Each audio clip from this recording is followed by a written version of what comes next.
Hello, my name is Ross Fitzgerald and I'm a microbiologist based at the Roslin Institute in the University of Edinburgh. And in my research group we use a One Health approach to understand how new pathogenic clones of bacteria evolve and how they adapt to different environmental niches and transmit on a local and also a global scale. And we're particularly interested in understanding how bacteria adapt to a new host species after a zoonotic or host jump event,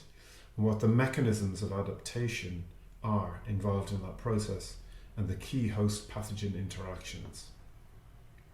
So we use a combination of whole genome sequence analysis of large numbers of bacterial isolates in order to identify signatures of adaptation and transmission, along with functional analysis in the laboratory to understand how bacteria cause disease in different host species. The model bacterial species that we work on is known as Staphylococcus aureus, which is a major human pathogen of global importance. And while Staph aureus normally lives quite happily in the nose of about a third of the global human population without causing any problems in terms of disease, it has the potential to cause an array of different types of disease, some of which are life-threatening. And its ability to develop resistance to antibiotics has led to it being one of the most important causes of human mortality associated with infections that do not respond to antibiotic treatment. As well as being an important human pathogen, Staph aureus also has the ability to cause disease in other host species.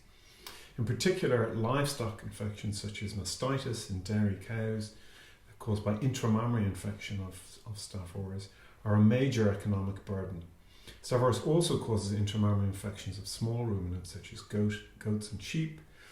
joint infections in broiler chickens, and can also colonize pigs, and particularly the emergence of antibiotic resistant strains of Staph aureus in pigs has led to a major threat of zoonotic infection in pig farmers and their families.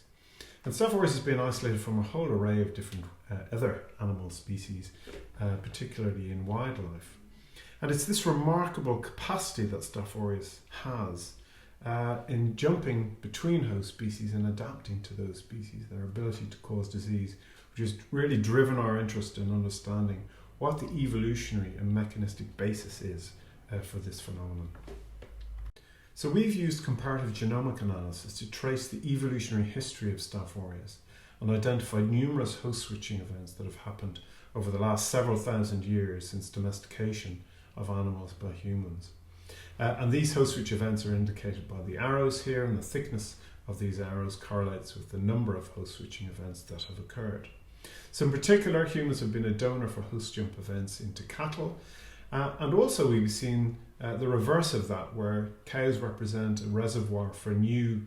strains of Staph aureus circulating in human populations, some of which have become pandemic. We've also identified the fact that these host jump events are often associated with the acquisition of new genes via mobile genetic elements. And our functional analysis has shown that some of these genes encode host-specific innate immune evasion factors and new mechanisms for acquiring nutrients in the new host species, allowing the bacteria to survive and cause disease in populations of that new host species. So in conclusion, we believe that applying a One Health approach to understanding the evolution and pathogenesis of Staph aureus can reveal mechanisms of adaptation that could identify novel therapeutic targets for controlling disease in both humans and animals.